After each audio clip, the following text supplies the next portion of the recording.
지금 뭐 하는 짓입니까? 계약 위반이라니 그게 무슨 소리예요? 당장 멈추지 못해요? 당황해서 달려나온 원장 도훈의 얼굴은 순식간에 흑빛으로 변했습니다. 한밤중 정막이 흐르는 강남의 한 대형 정형외과 로비에 갑작스러운 금속 마찰음이 울려 퍼졌습니다. 거대한 1톤 트럭 5대가 병원 입구를 가로막았고 검은 양복을 입은 사내들이 법적 집행관들과 함께 거칠게 들이닥쳤네요. 그들은 익숙한 손놀림으로 수십억 원대에 달하는 MRI 기계와 최첨단 진단, 장비들의 채무 불이행에 따른 시뻘건 압류 딱지를 붙이기 시작했어요. 전원이 차단된 기계들이 비명 같은 경고음을 내뱉으며 하나둘 불이 꺼졌죠.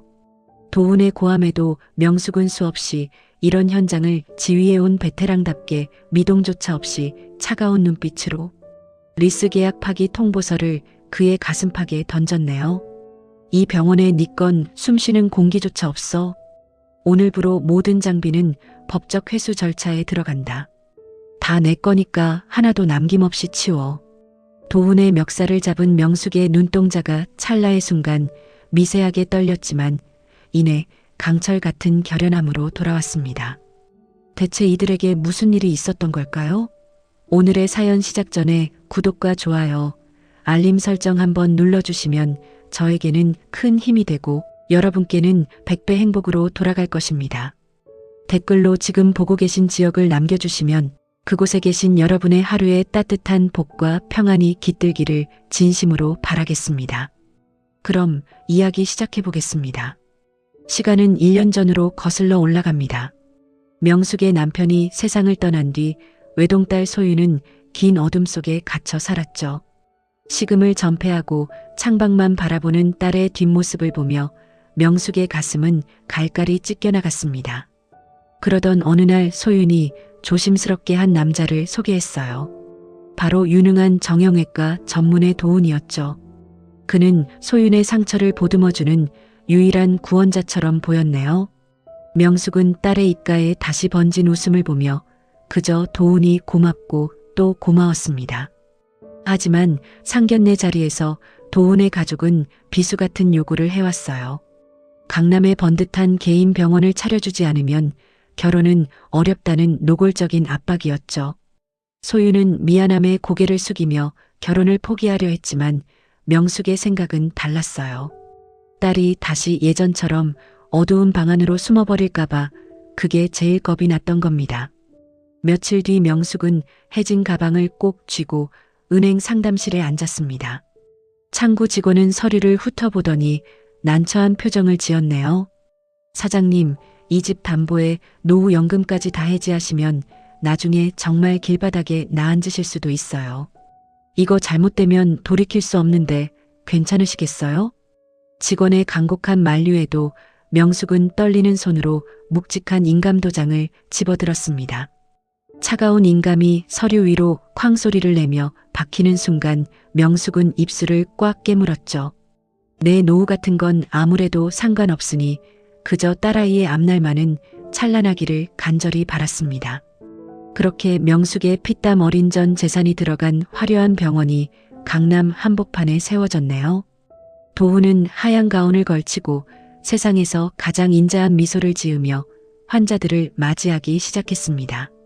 하지만 이 화려한 시작이 어떤 비극의 전말이 될지 그때는 아무도 몰랐습니다. 강남 한복판에 문을 연 도훈.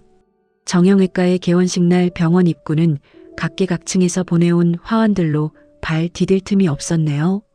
통유리 너머로 비치는 대리석 바닥은 눈이 부실 정도로 반짝였고 최첨단 장비들이 즐비한 진료실은 그야말로 권위와 부의 상징처럼 보였습니다. 그날의 주인공인 도훈은 맞춤 정장 위에 하얀 가운을 걸치고 와인 잔을 든 채 손님들 사이를 누볐죠. 역시 김 원장 대단해. 이 나이에 강남에 이런 규모로 개원하다니 정말 대단한 실력이야. 동료 의사들의 찬사에 도훈의 어깨는 한껏 치솟았고 입가에는 오만한 미소가 떠나지 않았습니다. 하지만 그 화려한 연회장 구석에서 명숙은 무거운 쟁반을 나르며 손님들이 흘린 와인을 닦고 접시를 치우느라 여념이 없었네요. 명숙의 손마디는 그동안의 고생을 증명하듯 굵고 거칠었지만 사위의 성공을 위해서라면 그 어떤 굳은 일도 마다하지 않았습니다. 그러다 우연히 도은의 대학 동창들과 마주치게 된 순간이었어요. 어머, 김 원장님, 저기 서 계신 분은 누구세요? 아까부터 계속 고생하시던데. 혹시 장모님 아니세요? 한 손님의 질문에 도은의 얼굴이 찰나의 순간 싸늘하게 굳었습니다. 그는 명숙의 투박한 옷차림과 거친 손을 훑어보더니 이내 아무렇지도 않은 듯 대답했죠. 아, 저분요? 저희 고향에서 올라오신 먼 친척분이신데 일손이 부족하다고 해서 잠깐 도와주러 오신 겁니다. 신경 쓰지 마세요. 명숙의 심장이 덜컥 내려앉았지만 딸 소윤의 얼굴을 떠올리며 꾹 참아냈습니다. 소윤은 병원 한쪽에서 남편의 성공을 진심으로 축하하며 사람들에게 인사를 건네고 있었거든요. 명숙은 그런 딸의 웃음을 지켜주기 위해 자신의 존재를 지우기로 했습니다. 개원식이 끝나고 모두가 떠난 밤 도우는 소윤에게 싸늘한 말을 내뱉었네요. 앞으로 장모님 병원에 자주 오시지 말라고 해. 환자들 보기에도 격 떨어지고 내 체면이 뭐가 되겠어? 병원 운영은 이제 내가 알아서 할 테니. 돈 준 걸로 유세 부릴 생각은 꿈도 꾸지 말라고. 소윤은 믿기지 않는다는 듯 도훈을 바라보았지만 도훈은 이미 아내가 알던 다정한 남자가 아니었습니다. 명숙은 병원 복도 문 밖에서 그 말을 모두 듣고 있었지만 차마 문을 열고 들어가지 못했죠. 1년 전 집까지 담보 잡히며 떨리는 손으로 인감을 찍던 그날의 기억이 머릿속을 스쳐 지나갔습니다. 명숙은 어둠 속에서 조용히 주먹을 쥐었네요.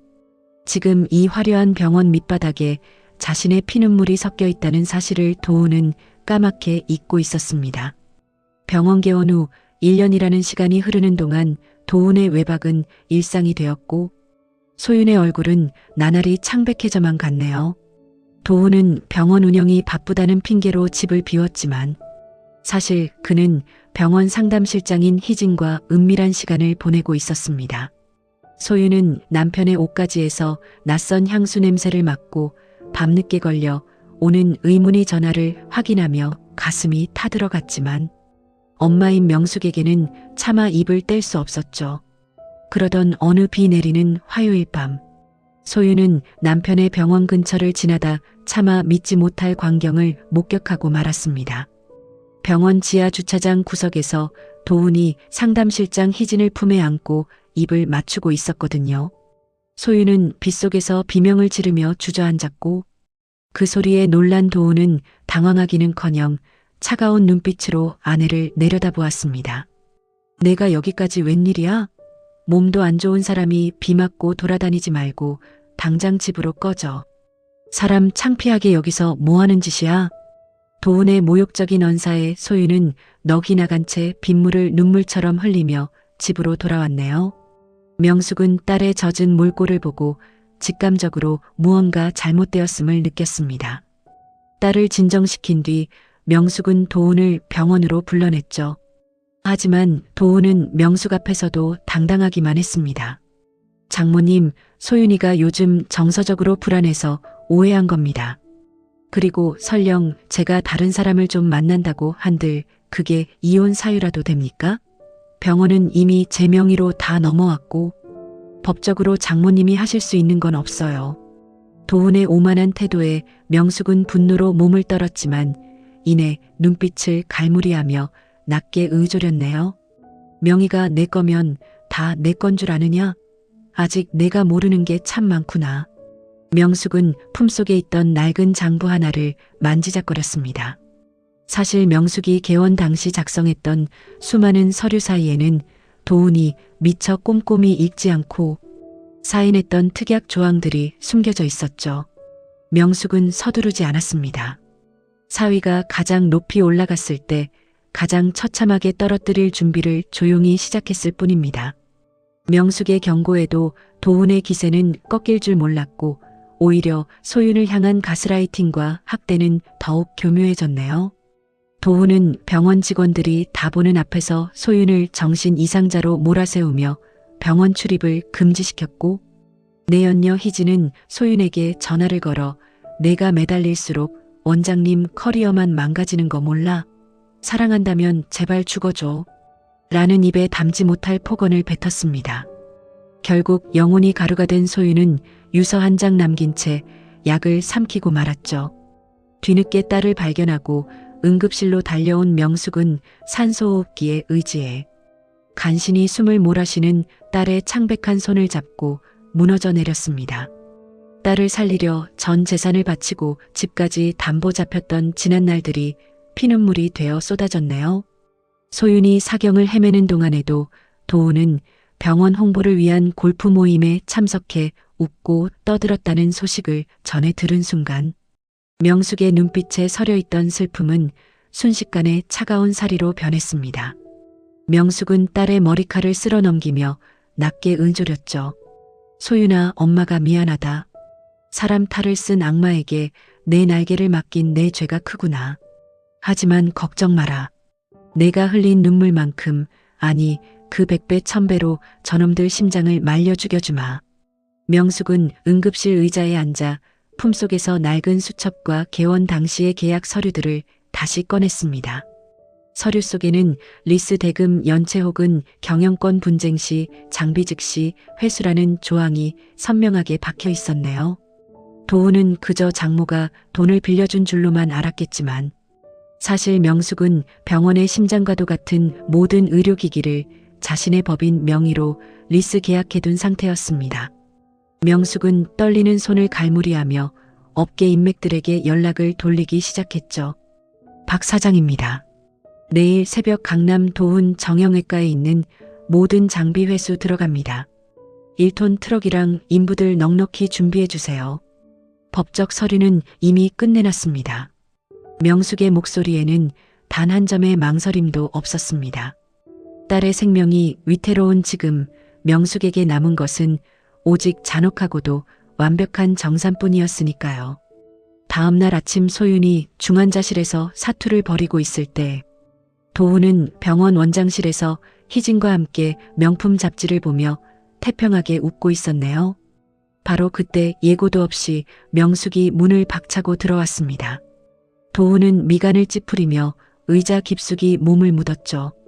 장모님, 소윤이 일은 유감입니다만 여기는 제 직장입니다. 자꾸 이렇게 무례하게 들어오시면 곤란하죠. 법대로 하라니까요. 도훈의 뻔뻔한 태도에 명숙은 비웃음 섞인 헛웃음을 터뜨리며 가방에서 두툼한 서류 뭉치를 꺼내 책상 위에 던졌습니다. 그래, 내가 좋아하는 법대로 해보자꾸나. 여기 이 서류들 똑똑히 봐라. 내가 사인한 리스 계약서와 경영 위탁 확인서다. 도훈은 코웃음을 치며 서류를 훑어보다가 이내 눈동자가 심하게 흔들리기 시작했네요. 그가 단순한 대출 서류인 줄 알고 넘겼던 종이들 속에는 병원 내 모든 의료 장비와 집기, 심지어 내가 타고 다니는 외제차까지 박명숙 명의의 리스 자산이라는 조항이 선명하게 박혀 있었습니다. 명숙은 평범한 할머니가 아니라 수십 년간 병원 뒷방 생태계를 쥐고 흔들던 의료기기 리스 업계의 큰손이었죠. 너는 내가 그저 무식하게 돈만 벌어다 바치는 노인네인 줄 알았겠지. 하지만 나는 서류 한 장으로 너 같은 놈들 목줄을 죄는 사람이다. 도훈은 당황하며 삿대질을 해댔지만 명숙의 목소리는 갈수록 차갑고 단단해졌네요. 리스료 미납과 신뢰관계 파탄에 따라 오늘 이 시간부로 계약은 해지됐다. 내 물건들 당장 다 가져갈 테니 그리 알아라. 도우는 장비가 없으면 수술은 어떻게 하고 환자들은 어쩌라고 라며 비명을 질렀지만 명숙은 이미 돌아선 뒤였습니다. 명숙이 원장실을 나서며 복도에 대기하던 인부들에게 손짓하자 수십 명의 사내들이 일사불란하게 병원 안으로 들이닥쳤죠. 화려한 강남병원의 상징이었던 하얀 복도에 거친 발소리와 쇠사슬 소리가 울려 퍼지기 시작했습니다. 병원 로비는 순식간에 아수라장이 되었습니다. 명숙이 부른 인부들이 들이닥쳐 수억 원을 호가하는 의료 장비들을 해체하기 시작했거든요. 안 돼. 이거 놓으라고. 지금 예약된 수술이 몇 갠데. 도우는 미친 듯이 날뛰며 인부들을 막아섰지만 법적 집행관이 내민 서류 한 장에 맥없이 주저앉고 말았네요. 명숙이 개원 당시 보증을 서고 대출을 주도하며 작성했던 서류들은 단순한 지원이 아닌 철저한 계약 관계였음이 증명되었습니다. 장모님, 제발 살려주세요. 제가 잘못했습니다. 네, 보증금에 인테리어 비용까지 다 정산해 드릴게요. 도훈이 명숙의 바짓가랑이를 붙잡으며 애원했지만 명숙은 차갑게 그 손을 쳐냈습니다. 정산? 그래, 정산해야지. 내가 내 딸 눈에서 피눈물 나게 한 그 대가까지 아주 톡톡히 정산해주마. 명숙의 신호에 따라 병원의 심장과도 같은 MRI 기계가 통째로 트럭에 실려 나갔습니다. 수술을 대기하던 환자들과 보호자들은 기계가 빠져나가는 광경을 보며 경악했고 병원 로비는 환부를 요구하는 고함과 비명으로 가득 찼네요. 도훈의 든든한 조력자인 줄 알았던 내연녀 희진은 상황이 급격히 나빠지자 도훈의 연락을 피하며 병원 금고에 있던 현금 일부를 챙겨 달아나 버렸습니다. 사위 부모들 역시 남자가 한번 실수할 수도 있지라며 뻔뻔하게 명숙을 비난했지만 명숙은 당신들 딸이 이렇게 당해도 그딴 소리가 나오겠느냐며 일갈했고 그들은 입을 굳게 다물 수밖에 없었죠. 하루아침에 명성도 장비도 연인도 잃어버린 도훈은 텅 빈 원장실 바닥에 앉아 머리를 쥐어뜯었습니다. 수억 원의 리스 위약금과 환자들의 손해배상 청구가 폭풍처럼 밀려오고 있었거든요. 도훈은 그제야 자신이 짓밟았던 장모의 존재가 얼마나 거대한 산이었는지 뼈저리게 느끼며 절규했습니다. 명숙은 그런 도훈의 추락을 뒤로한 채 소윤이 있는 병실로 향했네요. 병원을 무너뜨린 것은 명숙이었지만 그 폐허 위에서 딸을 다시 일으켜 세우는 것 또한 엄마인 명숙의 몫이었습니다. 병원이 마비된 지 불과 일주일 만에 도훈의 이름 앞에는 원장이 아닌 피고인이라는 수식어가 붙었습니다. 명숙이 걷어간 장비 리스료는 물론이고 수술 중단으로 인한 환자들의 집단 소송이 빗발치며 도훈은 감당할 수 없는 빚더미에 올라앉았네요. 파산 절차를 밟으며 모든 재산을 압류당한 도훈이 마지막으로 명숙을 찾아와 무릎을 꿇고 빌었지만 명숙의 표정은 얼음장보다 차가웠습니다. 장모님, 제발 살려주세요. 한 번만 기회를 주시면 평생 소윤이 발치해서 사죄하며 살겠습니다. 도훈의 애원에도 명숙은 그가 찢어던졌던 계약서 조각을 그의 발치에 뿌렸네요. 내가 짓밟은 내 딸의 시간은 돈으로 환산이 안 되더구나. 그러니 너도 내가 가장 사랑하는 그 돈과 명예 없이 평생을 지옥에서 살아보렴. 도훈은 결국 의사 면허까지 위태로워진 채 강남의 화려한 불빛 뒤로 영원히 추락하고 말았네요. 그로부터 1년 뒤 거친 파도 소리가 들리는 작은 어촌 마을의 보건소에 따스한 햇살이 내리쬐고 있었습니다. 그곳에는 화려한 조명 대신 환한 미소를 머금은 소윤이 환자의 거친 손을 정성스레 소독하고 있었네요. 원장님, 이 귀한 약을 이렇게 막 써도 되는 거야? 할머니의 물음에 소윤은 수줍게 웃으며 대답했습니다. 할머니, 약보다 할머니 건강이 더 귀한 법이에요. 아끼지 마세요.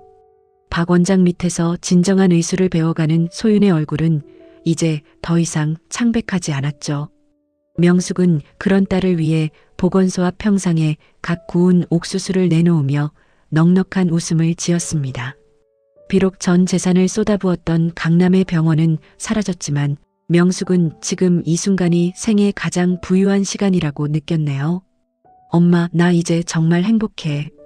고마워, 내 엄마여서. 소윤의 진심 어린 고백에 명숙은 딸의 어깨를 감싸 안으며 수평선 너머를 바라보았습니다. 탐욕으로 쌓아 올린 성은 무너졌지만 진심으로 쌓은 삶은 결코 무너지지 않는다는 것을 두 사람은 비로소 깨달은 겁니다. 오늘 이야기가 여러분의 마음에 작은 따뜻함을 전해드렸다면 구독과 좋아요로 저에게 힘을 주세요. 알림 설정까지 해주시면 매일 올라오는 따뜻한 이야기를 놓치지 않으실 거예요. 오늘도 여러분의 하루가 고구마처럼 따뜻하고 달콤하기를 바라겠습니다. 감사합니다.